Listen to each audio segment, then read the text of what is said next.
સુરતના આખા ઘટનાક્રમ પર નજર કરીશું કારણ કે નિલેશ કુંભાણીનું ઉમેદવારી પત્ર જે છે એ રદ થશે કે મંજૂર તેને લઈને હજુ પણ સસ્પેન્સ બરકરાર છે। કલેક્ટર તરફથી કોઈ જ ફોડ પાડવામાં હજુ નથી આવ્યો, પરંતુ કુંભાણીના આરોપ પર ભાજપે પલટવાર કર્યો છે। સંવાદદાતા કીર્તેશ પટેલ સુરતથી મારી સાથે જોડાયા છે। કીર્તેશ, હવે આક્ષેપ પ્રત્યાક્ષેપો થઈ રહ્યા છે, પરંતુ ઉમેદવારી પત્રને લઈને કલેક્ટર શું કહી રહ્યા છે?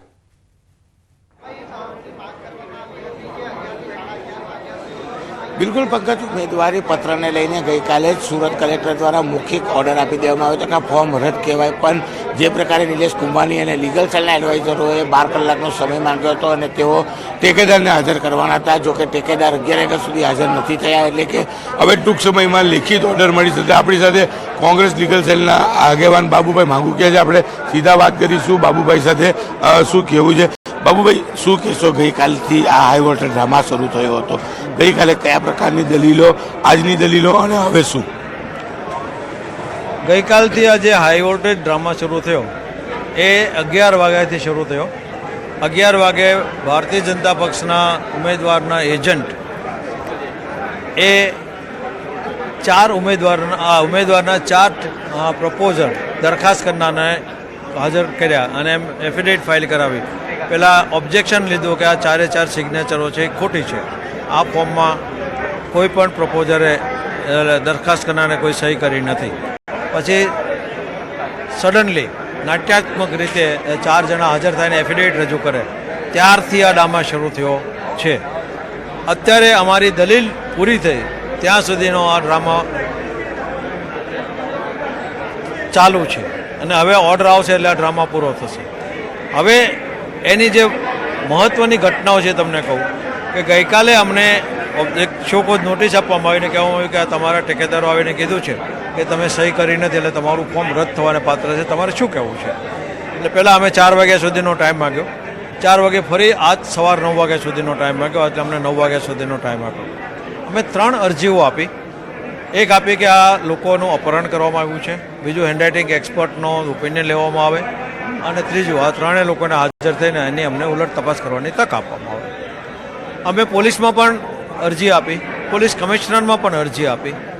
આ બધું કર્યા પછી પણ પોલીસે કોઈ પણ પગલું ભર્યું નથી। પોલીસ અમારી સાથે મીઠી વાતો કરે છે પણ કોઈ કાર્યવાહી કરી શકતી નથી, કારણ કે પોલીસને હાથ બંધાઈ ગયેલા છે। પોલીસના ઉપરથી સૂચિત કરવામાં આવી છે કે આમાં તમારે કંઈ કરવામાં આવતું નથી। આ સંજોગોમાં એ નક્કી છે કે આનો નાટક લખાઈ ગયું છે અને અંત પણ લખાઈ ગયો છે અને ફોર્મ રદ થવાની પૂરેપૂરી શક્યતાઓ છે। બાબુભાઈ, હવે શું? કદાચ ફોર્મ રદ થાય તો હવે કયા પ્રકારની કાર્યવાહી? ભારતીય જનતા પક્ષ આ ચૂંટણી હારવાની છે એવું ભાળી ગઈ હતી, એટલે આ નિમ્ન કક્ષાનું કાવતરું કર્યું છે અને અમે તમામ એવન્યુ છે એ પ્રમાણે લડશું, હાઈકોર્ટમાં જશું અને સુપ્રીમ કોર્ટમાં જશું। આ નક્કી કરવાનું કામ હાઈકમાન્ડનું છે, હાઈકમાન્ડ જે નક્કી કરશે એ પ્રમાણે અમે આગળની કાર્યવાહી કરશું। બાબુભાઈ, એવું નથી લાગતું કે આ હાઈ વોલ્ટેજ ડ્રામામાં કશે ને કશે નિલેશ કુંભાણી સંડોવાયેલા છે? કારણ કે તેના ટેકેદાર તેમનો પાર્ટનર છે, તેમના બનેવી છે, તેમનો ભાણિયો છે, આ લોકો છે એટલે પોતાના સંબંધીઓને નથી હાચવી શકા।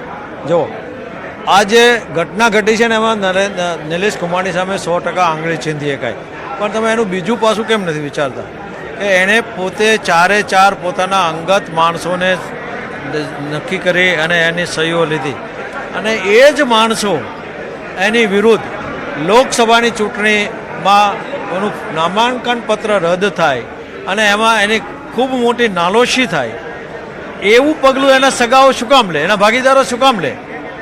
એટલે બહુ મોટું ષડયંત્ર ન હોય અને આમાં કંઈક મોટા માથા ઇન્વોલ્વ ન હોય તો આવું શક્ય નથી। એટલે નિલેશ કુંભાણીને જે લોકો બદનામ કરવાના પ્રયત્ન કર્યા છે એ બીજી બાજુ જોતા નથી કે આમાં કેટલું મોટું ષડયંત્ર છે। એના બનેવી જો ખોટી સહી કરે અને ખોટી વાત કરે ને ખોટું સોગંદનામું કરે તો એના અંગત સંબંધો ઉપર પણ અસર થઈ શકે। આ સંજોગોમાં નિલેશ સામે આક્ષેપો કરવા મારી દ્રષ્ટિએ હાલના તબક્કે યોગ્ય નથી। બાબુભાઈ, છેલ્લો સવાલ, ટેકેદારો ફરી ગયા છે પણ ડમી ફોર્મ ભરાયા, એનું શું સ્ટેટસ? એને એ જ વાત છે ને, ડમી ફોર્મનો પણ ટેકેદારે આ જ કર્યું છે, એને સોગંદનામું કર્યું છે। એટલે તો નિલેશનું ફોર્મ રદ થાય તો ડમીનું પણ રદ થાય, એ જ કારણસર। બિલકુલ આ હતા બાબુભાઈ લીગલ એડવાઇઝર છે. ત્યારે દર્શન નાયક છે, કોંગ્રેસના આગેવાન છે. આપણે એમની સાથે વાત કરીશું શું કેવું છે. દર્શનભાઈ, શું કહેશો? કોંગ્રેસ ઉમેદવાર તો ઠીક, ટેકેદારો, ડમી ફોર્મ ભરવા બધા જ ગાયબ થઈ ગયા. એક કોંગ્રેસના સૈનિક તરીકે આજે પણ અમારા બધા આગેવાનો અહીંયા હાજર છે. આ લોકશાહીનું પર્વ છે. નિલેશ કુંભાણી પર આજ દિન સુધી, હમણાં સુધી આ 12માં 10 બાકી છે ત્યાં સુધી અમારા સુરત લોકસભાના ઉમેદવાર જ છે. આ ભારતીય જનતા પાર્ટી સામ દામ દંડ ભેદના ભાગરૂપે ચૂંટણી પંચના અધિકારીની સાથે આ મેળા પીપાણીને સુનિયોજિત આયોજન કરીને આ ફોર્મ રદ કરવા માટેનું આ સુનિયોજિત કાવતરું છે. અને સમગ્ર ગુજરાતમાં એક પરિવર્તનનો માહોલ હતો. એ લોકોનું ધ્યાન ડાયવર્ટ કરવા માટે કોંગ્રેસના લોકોને ઢોંગ કરવા માટે સુરતની બેઠક સેફ ગણાય છે. લીડથી જીતતા આવ્યા છે અને લીડથી જ જીતવાની, તો પછી ભાજપ આવું ષડયંત્ર શું કામ કરે? આ જે લોકશાહીમાં કોઈ માણસ, કોઈ વ્યક્તિગત કોઈ મોટો હોતો નથી. ચૂંટણીમાં જીતાડવાનું, ચૂંટણીમાં લીડ આપવાનું ને કોઈને આગેવાન બનાવવાનું કામ એ લોકો નક્કી કરતા હોય છે. એક મત નક્કી કરતો હોય છે. ભારતીય જનતા પાર્ટીના કોઈના પોતાના એનાથી નહીં, પરંતુ સામ દામ દંડની ભેદ નીતિના રૂપમાં આ પ્રકારનું સુનિયોજિત આયોજન કરવાનું કામ આ ભારતીય જનતા પાર્ટી જ કરી શકે, બીજી કોઈ પાર્ટી ન કરી શકે એવું મારું માનવું છે. દર્શનભાઈ, સૌથી મહત્વનો સવાલ, નિલેશ કુંભાણી સાથે કોર્પોરેશનની ચૂંટણી લડેલા દિનેશ કાછડિયા અત્યારે આપ પાર્ટીમાં છે, ને આપ પાર્ટી સાથે કોંગ્રેસનું ગઠબંધન છે. એમનો સીધો આક્ષેપ છે, સોશિયલ મીડિયામાં એમને પોસ્ટ મૂકી છે કે નિલેશ કુંભાણીને 2 કોર્પોરેશનની ટિકિટ અને 5 કરોડ રૂપિયામાં નિલેશ કુંભાણી વેચાઈ ગયા.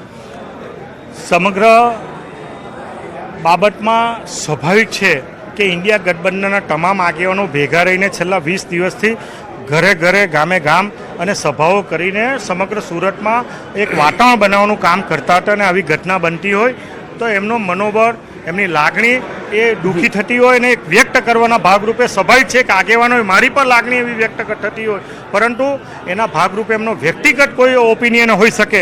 પરંતુ આ બાબતમાં આજે કંઈ વધારે બોલવું, વધારે કહેવું યોગ્ય નથી. જી કીર્તિશ, હું આપની પાસે આવીશ. તો હાલ હાઈ વોલ્ટેજ ડ્રામા ચાલી રહ્યો છે કલેક્ટર કચેરીની બહાર. તમે જોઈ શકો છો હજુ કલેક્ટરે કોઈ લેખિતમાં ઓર્ડર આપ્યો નથી અને તેની રાહ જોવાઈ રહી છે. એક નાનકડા બ્રેક માટે આપણે રોકાઈશું. બ્રેક બાદ સમગ્ર ઘટનાક્રમ પર નજર રહેશે. અમરેલી ચૂંટણીની મોસમમાં નેતાઓને લાગ્યો છે ભક્તિનો રંગ. રાજુલા તાલુકાના કોવાયા ગામમાં ભાગવત સપ્તાહમાં પહોંચ્યા ભાજપના નેતાઓ. ભાજપના ઉમેદવાર ભરત સુતરિયા, ધારાસભ્ય હીરા સોલંકી સહિત નેતાઓએ કર્યું કથાનું રસપાન. ધારાસભ્ય હીરા સોલંકી સ્થાનિકો સાથે રાસ રમતા જોવા મળ્યા. સાથે ચૂંટણી વચ્ચે ધાર્મિક માહોલ વચ્ચે ધારાસભ્ય હીરા સોલંકી રાસ રમ્યા. ભરત સુતરિયાએ કથાકાર જિગ્નેશ દાદાના આશીર્વાદ પણ લીધા. દાહોદના ફતેપુરામાં મુખ્યમંત્રી ભૂપેન્દ્ર પટેલે જાહેર સભા યોજી. ભાજપના ઉમેદવાર જશવંતસિંહ બાબોના સમર્થનમાં કર્યો પ્રચાર. કુબેર ડિંડોર, બચુભાઈ ખાબડ સહિત મોટી સંખ્યામાં ભાજપ કાર્યકરો અને આગેવાનો અને હોદ્દેદારો ઉપસ્થિત રહ્યા. વલસાડના કપરાડામાં ભાજપના મધ્યસ્થ કાર્યાલયનું ઉદઘાટન કરાયું. કપરાડાના ધારાસભ્ય રાજ્યના પૂર્વ મંત્રી જીતુભાઈ ચૌધરીની હાજરીમાં નાના પૌઢામાં ભાજપનું કાર્યાલય શરૂ કરાયું. આ પ્રસંગે જીતુભાઈ ચૌધરીએ ભાજપની જંગી જીતનો વિશ્વાસ વ્યક્ત કર્યો. કચ્છ અને મોરબીમાં ભાજપે ચૂંટણી કાર્યાલયનું ઉદઘાટન કર્યું. લોકસંપર્કને વધુ વેગવંતો બનાવવા વિધાનસભા વાઇઝ ખોલાઈ રહ્યા છે કાર્યાલયો. કચ્છમાં કાર્યાલયના ઉદઘાટન પ્રસંગે વિનોદ ચાવડાએ 5 લાખથી વધુ લીડથી જીતવાનો વિશ્વાસ વ્યક્ત કર્યો.